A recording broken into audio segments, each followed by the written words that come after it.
बिस्मिल्लाहिर्रहमानिर्रहीम। अस्सलाम वालेकुम नादरीन, आप यूट्यूब चैनल देख रहे हैं। मैं इमरान खान हूँ।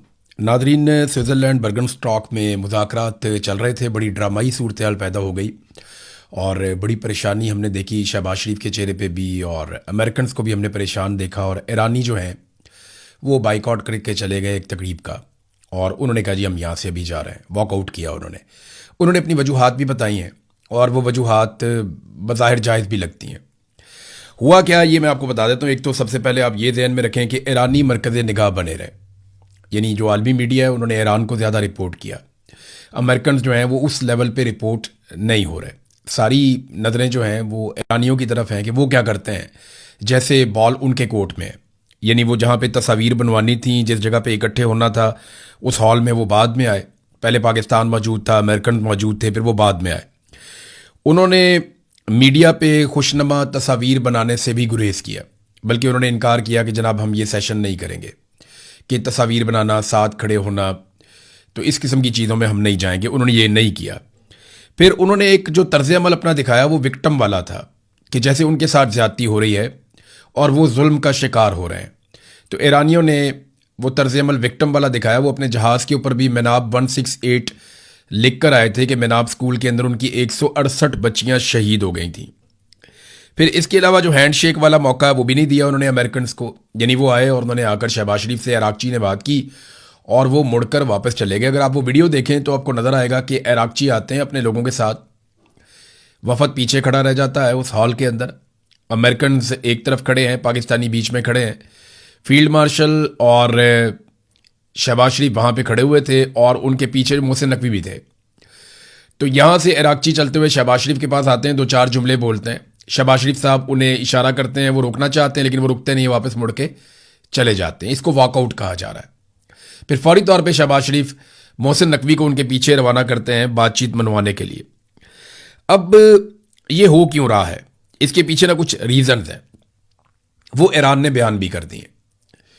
और ये खबरें भी आ रही हैं कि ईरान इन मुज़ाकरात को नॉर्मल तरीके से इसलिए नहीं ले रहा कि हालात नॉर्मल नहीं है और इसराइल लगातार अटैक कर रहा है और मुआहदे की खिलाफ वर्जी कर रहा है। देखिए, एक बात हमें जहन में रखनी पड़ेगी कि अमेरिका और ईरान के बीच में मुआहदा हुआ, कतर और पाकिस्तान ने करवाया। इसमें कहीं पर भी कोई किरदार इसराइल का नहीं है, वो इस मुआहदे का हिस्सा नहीं है, वो अमरीका का इत्तहादी है, और उसमें अमेरिका रिस्पॉन्सिबिलिटी लेगा जो भी इसराइल करेगा। अब ईरान ये कहता है कि वो लगातार लबनान में कत्लेआम कर रहे हैं, तो ये एक बहुत बड़ी खिलाफ वर्जी है। दूसरा, वो अमेरिका में जो डोनाल्ड ट्रंप ने एक इंटरव्यू देकर आग लगा दी, उससे वो लोग बहुत गुस्से में, और उन्होंने उसके ऊपर एक रद्दअमल भी दिया है। अल जज़ीरा इसको कैसे रिपोर्ट करता है, अगर ये आप देखें तो जो कुछ कल के दिन में हुआ, क्योंकि यहाँ पे तो रात बाद में होती है, यूरोप में, बरतानिया में, पाकिस्तान में बहुत जल्दी रात हो जाती है, तो रात भर जो यहाँ पे होता रहा वो मैं आपको बता देता हूँ कि यहाँ पे बर्गनस्टॉक में मुज़ाकरात का एक दौर हुआ है, और उसके बारे में जो ईरानी डेलीगेशन है उसके एक मेंबर ने यह बताया मीडिया को कि जो आज हमारी बातचीत हुई है वो दो चीज़ों पे हुई है। नंबर एक, कि हमारी जो एक बातचीत हुई है वो जो एसेट हमारे फ्रीज किए गए हैं या हमारे असासे मुंजमद हैं उन्हें खुलवाने के हवाले से, और दूसरी जो तेल की हमारी बरामद के ऊपर या जो तेल हम दुनिया को बेचते हैं उसके ऊपर जो पाबंदियां हैं उनमें रिलीफ के हवाले से हमारी बातचीत हुई है। तो इन दो चीज़ों पे वो कहते हैं जी हमारी बातचीत हुई। लेकिन उसके बाद फिर उन्होंने डोनाल्ड ट्रंप ने जो स्टेटमेंट दिया बहुत सख्त, उसके ऊपर रद्दअमल दिया और ये कहा कि डोनाल्ड ट्रंप को ऐसे बयानात नहीं देने चाहिए, और ईरान की जानिब से बड़े सख्त बयानात भी आए। इस बयान के बदले में ईरान ने फौरी तौर पर अपनी फौज को तैयार रहने का हुक्म भी जारी कर दिया है। डोनाल्ड ट्रंप ने कहा कि we shall hit Iran very hard again, हम ईरान को बहुत बुरी तरह दोबारा मारेंगे, if they don't immediately stop their highly paid proxies in लबनान फ्रॉम काजिंग ट्रबल, कि अगर वो लबनान के अंदर अपने बहुत सारा जो उन्होंने खर्चा करके अपनी प्रॉक्सीज बनाई हुई हैं लबनान में, उन्हें प्रॉब्लम पैदा करने से नहीं रोकता ईरान, तो फिर हम ईरान को दोबारा से बहुत बुरी तरह मारेंगे, ये डोनाल्ड ट्रंप ने कहा।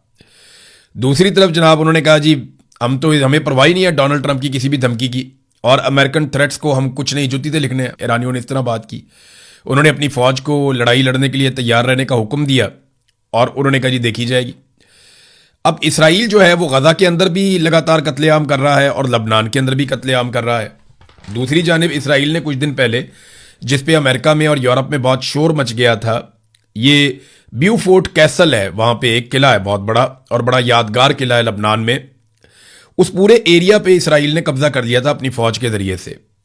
अब ये कब्जा उन्हें छोड़ना था इस मुआहदे के मुताबिक, लेकिन इसराइल ने कहा जी हम इस जगह को खाली नहीं करेंगे और हम इस जगह से पीछे नहीं हटेंगे।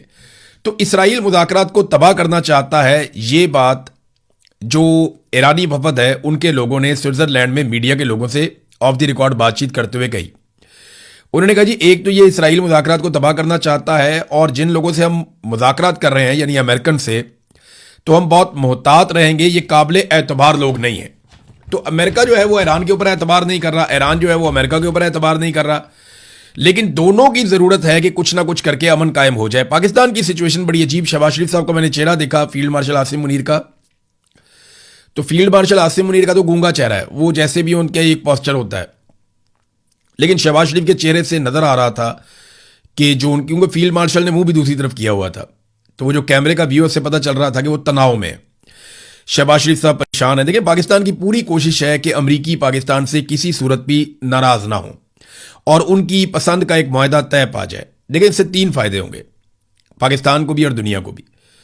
अगर अमरीकी नाराज नहीं होते पाकिस्तान से और यह मुआहदा तय पा जाता है, जो पाकिस्तान की पूरी कोशिश है, पाकिस्तानी चाहते हैं कि वो नाराज ना हो। शहबाज शरीफ ने यानी सालसी तो अपनी जगह जो पॉलिसी की है इस बीच में कमाल की है। डोनाल्ड ट्रंप की गैर मौजूदगी में ज़मीन आसमान के कलाबे मिलाए, उनकी तारीफ़ें की। फील्ड मार्शल आसिम मुनीर की बहुत तारीफ़ें की शहबाज शरीफ ने, गेम उठा के रखी है। लेकिन मैं आपको ये बता रहा हूं कि अगर ये कामयाबी होती है और एक मुआहदा हो जाता है, चाहे अमेरिका को उसमें कुछ मिल जाए चाहे ईरान को मिल जाए, तो उसमें 3 चीज़ें होगी। एक तो पाकिस्तान को आलमी सतह पर कुछ पजीराई मिल जाएगी।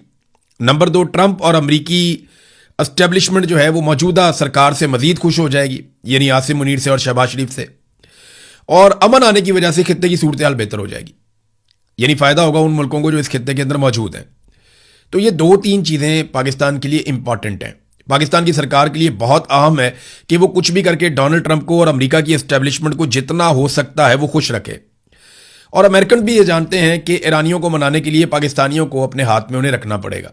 पाकिस्तान इस खित्ते के प्लेयर्स में से एक है और वो एक ऐसा रास्ता है जहां पे ईरान के साथ बातचीत की जा सकती है, क्योंकि कतर पे भी ईरान ने बम मारे हुए हैं और कतर की जो अमरीकी बेसिस हैं वहां से अमेरिका ने ईरान के ऊपर भी बम मारे हुए हैं। तो वहां पे एक तलखी मौजूद थी, लेकिन पाकिस्तान के साथ नहीं थी। लेकिन जब कतर बीच में आए नेगोशिएशंस में तो बड़ी उम्मीद पैदा हुई, क्योंकि वो बहुत तजर्बाकार सालसी करवाने वाले लोग हैं। उन्होंने पहले बहुत सारे अहम तरीन आलमी मामलात में सालसी करवाई हुई है। अब जनाब शहबाज शरीफ साहब ने चुप के रखी गेम, जेडी वेंस की भी, फील्ड मार्शल की भी, डोनाल्ड ट्रंप की भी, वो तो कोई मौका हाथ से जाने नहीं देते शहबाज शरीफ साहब। तो जेडी वेंस ने भी फील्ड मार्शल की दबा के तारीफें की। जेडी वेंस ने कहा कि मेरी गुज़िश्ता 3 माह में अपनी बीवी से भी ज्यादा आसिम मुनीर साहब से बातचीत हुई है। ये जेडी वेंस ने कहा फील्ड मार्शल आसिम मुनीर के बारे में। मैं यहां पे एक और बात आपको कहना चाहता हूं कि ये मुज़ाकरात देखें, पाकिस्तान अगर ये करता है ना तो पाकिस्तान की कामयाबी है। सालसी में अगर पाकिस्तान अपना कोई किरदार अदा करता है तो पाकिस्तान बतौर मुल्क इसके अंदर पाकिस्तान को फायदा होगा। लेकिन ये काम सिविलियंस को करना चाहिए था। एक सरकारी मुलाजिम जो एक फौजी ऑफिसर है, ये उसके करने का काम नहीं था। ये नामुनासिब बात है। इनकी ड्यूटी कुछ और है। इन्होंने जाके इंडिया से अपना पानी छुड़वाना है, इन्होंने कश्मीर को आज़ाद करवाना है, इन्होंने दहशतगर्दी को ख़त्म करना है। वो इनके टारगेट्स हैं जो ये पूरे नहीं कर पा रहे। तो ये सालसी और ये चीज़ें ये सिविलियन को, जो अवामी लीडर्स हैं, उनके करने वाला काम है। लेकिन पाकिस्तान में अवामी लीडर्स को पनपने ही नहीं दिया गया। जब भी कोई बड़ा अवामी लीडर बनता है या तो उसको गोली मार दी जाती है या जेल में डाल दिया जाता है या उसे न्यूट्रलाइज कर दिया जाता है। एक आध दफ़ा तो ऐसा हुआ कि मुल्क ही तोड़ दिया गया इस चक्कर में कि हमसे बड़ा अवामी लीडर कहाँ से आ गया। तो मिलिट्री एस्टेब्लिशमेंट हमेशा से चीज़ों को अपने कंट्रोल में रखने की ख्वाहिश अपने अंदर रखती है और वो यही काम करते हैं हमेशा से। देखें ना, जिन मुल्कों ने जंग लड़ी, चाहे वो ईरान है चाहे अमेरिका है, आप लॉजिकली सोचें इसको। मैं ये नहीं कह रहा कि कोई बाइस्ड होकर बात करें, मैं आपको साफ बात कह रहा हूं कि अपने दिमाग से सोचें आप कि अमेरिका ने ये जंग लड़ी, उसके फौजियों ने ये जंग लड़ी, ईरान ने ये जंग लड़ी, उसके फौजियों ने ये जंग लड़ी, कतर के ऊपर बम गिरे, कतर ने वापस वहां से मारे भी, उन्होंने अपने इंटरसेप्टर भी चलाए, लेकिन इन तमाम मुल्कों में से किसी का भी आर्मी चीफ नहीं आया। और पाकिस्तान एक सालिस है, पाकिस्तान इस जंग का हिस्सा नहीं बना, लेकिन पाकिस्तान का आर्मी चीफ सालसी के लिए गया। यह काम सिविलियंस के करने का है। जब सिविलियंस ये काम करेंगे तो पाकिस्तान की ज्यादा इज्जत होगी। फौज को अपना काम करना चाहिए। कोई मुल्क अपने आर्मी चीफ को नहीं लेकर आता, उन्हें पता है उनका किरदार क्या है, उनकी ड्यूटी क्या है, उन्हें किस बात की तनख्वाह दी जाती है। वो उनसे वही काम करवाते हैं जिसके लिए उन्हें तनख्वाह देते हैं, इजाफी काम उनको नहीं देते, उन पर बोझ नहीं डालते। लेकिन यहां पे जो है वो खुद से ये बोझ उठाया गया और ख्वाहिश है कि हर जगह पे हमारा नाम होना चाहिए। तो इससे पाकिस्तान को क्या फायदा हो रहा है? दुनिया ये जानती है कि जब आप डिक्टेटर के साथ डील कर रहे होते हैं तो आप सिर्फ उसको ये सहूलत दें कि आप उसके खिलाफ ना जाएं और आप उसके रजीम को तस्लीम रखें, तो वो आपके लिए कुछ भी करेगा। लेकिन अगर उसकी जगह एक सियासतदान होगा तो वो अपने मुल्क के लिए फायदा भी मांगेगा, सरमायाकारी भी मांगेगा, वो अपने मुल्क की मफाद की बात भी करेगा। डिक्टेटर हमेशा अपने जाती मफाद की बात करेगा क्योंकि वो गैर कानूनी तौर से आकर बैठा होता है और उसके ऊपर कोई इखलाकी जवाज नहीं होता, उसके बैठने का इखलाकी कानूनी आईनी जवाज नहीं होता। लिहाजा वो सारा कुछ करने के लिए तैयार हो जाता है जो उसको मालिकान कहते हैं। सियासतदान ऐसा नहीं होता, उसमें इतनी फ्लेक्सिबिलिटी नहीं होती। वो अच्छी डील कर सकता है इसलिए कि वो लेजिटिमेट होता है। तो ये काम सिविलियंस को करना चाहिए था, चाहे सिविलियन हुकूमत जो है वो चाहे जाली सही, लेकिन इसके बावजूद सिविलियन हुकूमत को ही ये काम करना चाहिए था। नादरीन, ईरान जो लड़ाई मैदान में नहीं हारा वो लड़ाई टेबल पे भी नहीं हारेगा, ये मैंने आपको पहले कहा था और बहुत सारे और लोग भी ये कह रहे थे। ईरानियों ने हर हाल में मुज़ाकरात भी करने हैं और ईरानियों ने हर हाल में इस जंगबंदी को बरकरार भी रखना है, ये मैं जानता हूं, आप भी जानते हैं। और अमेरिकन ने भी हर हाल में मुज़ाकरात भी करने हैं और जंगबंदी को बरकरार भी रखना है। अगर दोबारा झड़पें हो भी जाए तो इन्होंने बाद में जंगबंदी ही करनी है, क्योंकि इसके अलावा दोनों के पास रास्ता कोई नहीं है। अमेरिका बहुत दूर से आया हुआ, उसका बहुत बड़ा माली नुकसान हो गया। $80 अरब इजाफी मांग लिए हैं पेंटागन ने अमेरिका की पार्लियामेंट से कि हमें ज्यादा पैसा दो, हमारा बहुत नुकसान हो गया वहां पे। ये बहुत बड़ी रकम है, वो ये पैसा पूरा कैसे करेंगे? अरब मुल्कों से ही पूरा करेंगे जैसे वो हमेशा से पूरा करते चले आ रहे हैं। बहरहाल उम्मीद है कि पाकिस्तान मुआहदा करवा पाएगा, कतर मुआहदा करवा पाएगा। ईरान और अमेरिका को दोनों को इस वक्त मजबूत ऑप्टिक्स चाहिए, वो दोनों कमजोर नहीं दिखना चाहते। फिर लेकिन दोनों को जो है अमन की जरूरत भी है, ये भी बात एक हकीकत है। ईरान जो है वो दबाव बढ़ाकर मुज़ाकरात को थोड़ा सा लंबा करेगा और उसकी कोशिश होगी कि शराइत पर अमल दरामद करवाए, खासतौर पे जो लबनान के अंदर हमास के ऊपर जो हमले हुए हैं, लबनान में हिजबुल्लाह पे और हमास के ऊपर जो अटैक हो रहे हैं लगातार, वो कोशिश करेगा इस हवाले से अमेरिका की जानिब से और बाकी ममालिक की जानिब से इसराइल को एक शटअप कॉल मिले, या कम से कम इसराइल को हमारे सामने अकेला छोड़ दिया जाए, फिर हम जाने और इसराइल जाने। तो ईरान इस नहज पे ले जाने की कोशिश करेगा, लेकिन डोनाल्ड ट्रंप ने दोबारा से थोड़ी इसराइल की साइड ली है और दबा कर ली है। नाज़रीन, पाकिस्तान ने और कतर ने कुछ रिपोर्ट्स के मुताबिक, और ये आलमी मीडिया में छपी हैं, इन रिपोर्ट्स के मुताबिक पाकिस्तान ने और कतर ने डोनाल्ड ट्रंप से ऑफ द रिकॉर्ड एक गुजारिश की है, दोनों ममालिक ने, कि आप थोड़ी नरमी इख्तियार करें अपने इंटरव्यूज़ के अंदर या अपने बयानात के अंदर, क्योंकि अभी मुज़ाकरात चल रहे हैं। यहाँ पे आप स्टेटमेंट दे देते हैं कि मैं उसको तबाह बर्बाद कर दूंगा, मैं उसको बहुत ज़्यादा मारूंगा अगर उसने ये ना किया, अगर उसने वो ना किया, अगर वो अपना हुरमस नहीं खोलेगा तो मुझे कुलवानी आती है, यहाँ से जो टैक्स लूंगा वो अमेरिका का होगा, वो ईरान का नहीं। जब आप ये स्टेटमेंट देते हैं और जो चीज़ें लिखी हुई हैं उनसे कंट्राडिक्ट करते हैं, आपके स्टेटमेंट उनके मुतजाद होते हैं, तो फिर मामलात के अंदर कटाई पैदा होती है। तो पाकिस्तान ने और कतर ने बिल्कुल जायज़ एक मुतालबा किया है डोनाल्ड ट्रंप से कि जनाब आप ऐसा ना करें। अब आ जाए नाजरीन, पाकिस्तान के अंदर 2-3 खबरें हैं बड़ी इंपॉर्टेंट। नंबर 1 तो ये कि जो अवामी जॉइंट एक्शन कमेटी है उन्होंने कुछ फैसले किए हैं, वो मैं आपके सामने रख देता हूँ। इन्होंने एक एलामिया जारी किया है। इनकी एक मीटिंग हुई जॉइंट अवामी एक्शन कमेटी की 21 जून 2026 को, कल के दिन। तो उसमें चंद चीज़ें सामने आई। नंबर 1 ये, जम्मू कश्मीर जॉइंट अवामी एक्शन कमेटी 5 जून से अब तक हर तरह के जुल्म, जबर और शहादतों, गिरफ्तारियों, जख्मियों के बावजूद अवामी हकूक़ के लिए तारीख साथ जद्दोजहद करने पर आज़ाद कश्मीर भर के अवाम, ख़वातीन, बच्चों, ओवरसीज़ कश्मीरी अवाम को खराज तहसीन पेश करती है और आज़ाद जम्मू कश्मीर भर के ताजरान, ट्रांसपोर्टर्स को तारीख साथ लॉकडाउन पर खराज तहसीन पेश करती है और इस उम्मीद का इजहार और अपील करती है कि जुमला अवाम उन्नास इस जद्दोजहद को, तहरीक को कामयाबी तक जारी और सारी रखेंगे। नंबर 2, उन्होंने मौजूदा सूरत हाल पर पुरअमन हल निकालने के लिए किरदार अदा करने वाले जुमला वफूद बशमूल आज़ाद जम्मू कश्मीर बार कौंसल, ज़िलई बार एसोसिएशन, उलमा इकराम, सहाफ़ी हजरात, सियासी और समाजी कारकुनान, अमन जिरगा, कारोबारी शख्सियात समेत जितनी एसोसिएशन हैं और बाकी तमाम लोगों को उन्होंने मुस्बत अदा करने पर शुक्रिया अदा किया, मुस्बत किरदार जो अदा कर रहे हैं, और वो चाहते हैं कि मसला बातचीत के जरिए से हल हो। साथ ही उन्होंने कहा कि आइंदा भी जो कोशिशें की जाएंगी हम उसके अंदर मुस्बत कोशिशों को खैर मकदम करेंगे। फिर उन्होंने तीसरे नुक्ते में बताया कि हमारी जद्दोजहद मुकम्मल तौर पर पुरअमन है, अपने बुनियादी हकूक़ के हुसूल के लिए है, किसी मुल्क या इदारे के खिलाफ हमारी किसी किस्म की मुहिम जोई नहीं है। पाकिस्तान के कुछ मीडिया चैनल के जरिए इस जद्दोजहद को दहशतगर्दी या पाकिस्तान के खिलाफ करार देना सरासर गलत बयानिया है जिसको हम मुस्तरद करते हैं। पाकिस्तानी अवाम पर वादे करते हैं कि जम्मू कश्मीर जॉइंट अवामी एक्शन कमेटी पाकिस्तान और पाकिस्तानी अवाम की बका और सलामती के लिए दुआगो है। ताहम पाकिस्तानी हुक्मरानों की हमारे हकूक के बारे में पॉलिसीज को तनकीद का निशाना बनाना हमारा और पाकिस्तानी अवाम का मुश्तरका हक है। फिर नंबर 4 पॉइंट उन्होंने कहा जी कि बामानी मुज़ाकरात पे हम यकीन रखते हैं और कोशिश रही है हमारी हमेशा से कि मसाइल बातचीत के जरिए हल हों, लेकिन हुक्मरानों ने हमेशा बातचीत और मुआहदेजात को हमें धोखा देने के लिए इस्तेमाल किया, जिसकी वादे मिसाल 4 अक्टूबर 2025 का मुआहदा है जिस पर अमल दरामद नहीं किया गया। वक्त पूरा होने के बाद पुरअमन लॉन्ग मार्च को सबोटाज करने के लिए क्रैकडाउन किया गया, हमारे लोगों को खून में नहला दिया गया। नंबर 5 जो उनका नुक्ता है जिन्होंने बयान किया कि अवामी जॉइंट एक्शन कमेटी तमाम तर हुकूमती बदअहदियों, जुल्म, जबर, नाइंसाफी के बाद भी अमन को मौका देने के लिए हर आने वाले सालसी वफूद का खैर मकदम किया हमने और अपनी तरफ से किसी हटदर्मी का मुजाहरा नहीं किया, जबकि दूसरी तरफ से हर बार हटदर्मी दिखाई गई और बदअहदी की गई। इस सब के बावजूद जम्मू कश्मीर जॉइंट अवामी एक्शन कमेटी मसले के पुरअमन हल के लिए तमाम फरीकैन को 23 जून तक की डेडलाइन देती है। 23 जून को जम्मू कश्मीर जॉइंट अवामी एक्शन कमेटी अपने अगले लाया अमल का ऐलान करेगी, जिसके लिए अवाम तैयार रहे। अवाम से हम अपील करते हैं, 6ठा पॉइंट इनका यह है कि वो तमाम तर पुरअमन धरनों में बिलखसूस खवातीन, बुजुर्ग और बच्चे अपनी भरपूर शिरकत को यकीनी बनाएं। ये नाजरीन जो जॉइंट अवामी एक्शन कमेटी का अपना जो एक ऑफिशियल अकाउंट है वहां से ये खबर जारी की गई।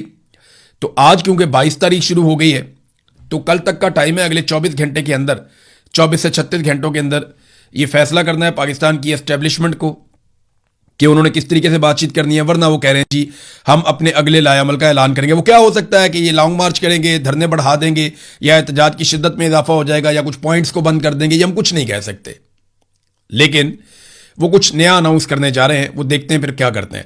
मारंग बलोच ने जेल से जो पैगाम दिया है वो मैं आपको पढ़ के सुना देता हूं। उन्होंने कहा जी जेल में हमारे धरने का 8वां दिन है। मैंने पिछले वीलॉग में आपको बताया कि इनके साथ बड़ी सख्त ज्यादती हो रही है मारंग बलोच के साथ और उनके लोगों के साथ। वो अब उन्होंने खुद भी जिक्र किया है इसके अंदर।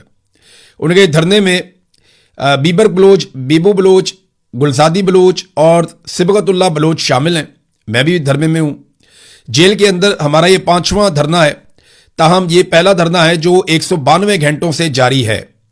13 जून को जब हमें पेशी के लिए जेल सुपरिटेंडेंट के कमरे में ले जाया गया तो वहां हमें मालूम हुआ कि हमारे मुकदमात को फेसलेस ट्रायल में मुंतकिल किया जा रहा है। यानी कोई पता नहीं जज कौन है, प्रोसिक्यूटर कौन है, गवाह कौन है, कुछ नहीं, फेसलेस। इस फैसले के खिलाफ हमने फौरी तौर पर एहतजाज किया और अपनी बैरकों में वापस जाने से इनकार कर दिया। तब से हम जेल के अहाते में अपना पुरअमन धरना जारी रखे हुए हैं। वो जेल में उन्होंने धरना दिया, वो बैरकों में वापस नहीं जा रहे। इस धरने ने हमारी मुजामती जद्दोजहद की बेशुमार यादों को ताज़ा कर दिया है। सर्दी हो या गर्मी, रियासती तशद्दुद हो या पाबंदियां, हमने हर मुश्किल घड़ी में अपने अवाम के साथ खड़े होने की कोशिश की है। वो तमाम चेहरे जो जबरी गुमशुदगियों, कत्ल और जबर और मुसलसल रियासती तशद्दुद के बावजूद साबित कदम रहे, आज भी हमारी यादों में जिंदा हैं। फिर उन्होंने बताया जनाब कि हमारे साथ बहुत ज्यादती हो रही है। 22 मार्च के क्वेटा धरने के वो तमाम मनाजिर हमारे सामने आ गए हैं। उन्होंने अपनी तमाम ज्यादतियां बारी बारी गिनवाई। फिर बताया कि हमें इब्तदा में 3 MPO के तहत हिरासत में लिया गया, उसके बाद 78 दिन तक रिमांड पर रखा गया। 11 अक्टूबर से हमारे जेल ट्रायल का आगाज हुआ और अब 12 जून को चीफ सेक्रेटरी के एक नोटिफिकेशन के जरिए हमारे मुकदमात को फेसलेस ट्रायल में मुंतकिल करने की कोशिश की जा रही है। यह है नादरीन सूरत-ए-हाल। फिर उन्होंने चंद सवालात उठाए और रियासत से उन्होंने सवालात पूछे कि हमें इंसाफ क्यों फराहम नहीं किया जा रहा, हमें जो है वो फेयर ट्रायल का हक नहीं दिया जा रहा। फिर हमारे मुकदमात के दौरान अदालती अमल के कई ऐसे पहलू सामने आए जिन्होंने हमारे खदशात को मजीद गहरा किया। एक पेशी के दौरान बलूचिस्तान के प्रोसिक्यूटर जनरल खुद कमरा अदालत में मौजूद थे और जज पर जोर दे रहे थे कि मुकदमात को तेजी से चलाया जाए और रोजाना की बुनियाद पर समाअत की जाए ताकि जल्द अज जल्द फैसले सुनाए जा सकें। इस मौके पर जज ने उन्हें जवाब दिया कि मुकदमात का फैसला उनके नहीं बल्कि रियासत के हाथ में है। आप अंदाजा करें कि जज वहां बैठ के क्या बात कर रहा है। इससे कबल इन्हीं नौयत के मुतअद्दिद मुकदमात में हमें जमानतें भी दी जा चुकी थी, मगर 16 नवंबर को जज मोहम्मद अली मुबीन ने मुख्तलिफ मुकदमात में हमारी जमानतों की दरखास्तें मुस्तरद कर दी। हैरत की बात यह थी कि एक ही मुकदमे में मेरी जमानत मंजूर की गई, जबकि इसी मुकदमे में बेबू बलोच और गुलजादी बलोच की जमानतें मुस्तरद कर दी गई। इस तरह तमाम केसेस पर मेरिट पर फैसला करने की बजाय फैसलों को बैलेंस किया गया और हमें बार बार यही कहा गया है कि जाकर अपना मसला कहीं और हल करें, मैं कुछ नहीं कर सकता। यानी ये आप अंदाजा करें कि जजेस ये बार बार कहते हैं कि अपना मसला जाकर कहीं और हल करें, मैं कुछ नहीं कर सकता। हमारा जवाब हमेशा से यही था कि आपके सामने कानून मौजूद है, आप कानून और इंसाफ के मुताबिक फैसला करें। रियासत कितनी बुरी तरह हार रही है बारंग बलोच से। मुझे तो हैरत होती है कि इन्हें शर्म भी नहीं आ रही कि एक निहत्ती खातून से इस बुरी तरह ये हार रहे हैं। इतनी सारी बंदूकें, इतने सारे हथियार, इतने सारे इदारे, इतनी सारी ताकत, और आज आप फेसलेस ट्रायल करने पे मजबूर हैं। आपके पास ऐसा कुछ है ही नहीं जिससे आप कुछ साबित कर सकें। एक निहत्ती औरत, एक निहत्ती खातून जो आज़ादी के लिए आवाज़ उठा रही है, इंसानी हकूक़ की आज़ादी के लिए, इंसानी हकूक़ की पामालियों को रोकने के लिए आवाज़ उठा रही है, आज़ादी इज़हार राय के लिए आवाज़ उठा रही है, बुनियादी हुकूक के लिए आवाज़ उठा रही है, जीने का हक मांग रही है अपने लिए, अपने लोगों के लिए। उससे इतना खौफजदा हो गया ये निज़ाम निहत्ती औरत से कि उसका फेसलेस ट्रायल शुरू कर दिया। कितनी बुरी तरह वो शिकस्त दे रही है जेल में बैठ के, मैं हैरान हूँ। और ये तारीख लिखी जा रही है, याद रखिएगा, ये तारीख हमारे बच्चे पढ़ेंगे। नहीं पढ़ेंगे तो हम बहुत सारा कुछ लिख कर छोड़ जाएंगे जिसे बच्चे ज़रूर पढ़ेंगे। अभी भी अपना किबला दुरुस्त करें, पाकिस्तान पहले ही टूट गया इन कामों की वजह से। इन नौजवानों को सीने के साथ लगाएं। नादरीन, ये आप काम इनके चेक करें क्या है। PIA के एक मुलाजिम है, शादीन इनका नाम है, 75 साल इनकी उम्र, अब इस वक्त इनकी उम्र 75 साल के करीब थी। तो ये PIA के मुलाजिम थे, ड्राइवर वहाँ पे करते थे। तो इनको 10 साल की कैद की सज़ा सुना दी गई है। जुर्म इनका पता क्या है? PTI से इनकी वाबस्तगी है। तो जुर्म पता है इनका क्या बताया गया? जुर्म ये बताया गया कि इन्होंने पुलिस के एक ड्राइवर को फ्लाइंग किक मार के नहर में फेंक दिया। अंदाज़ा करें, 75 साल के बाबा जी हैं, उन्होंने भाग के आगे फ्लाइंग किक मारी पुलिस वाले को और उड़ा के उसको नहर के अंदर फेंक दिया जमान पार्क के पास। ये उनके ऊपर मुकदमा 10 साल की सज़ा हो गई। अंदाज़ा करें आप, ये है पाकिस्तान में सूरत हाल इंसाफ की फरामी की। और ये पाकिस्तान तहरीक इंसाफ ने बाकायदा ये केस ट्वीट किया हुआ है। अब तक के लिए इतना ही। अपना ख्याल रखिएगा, अपने इस चैनल का भी। अल्लाह हाफ़िज़।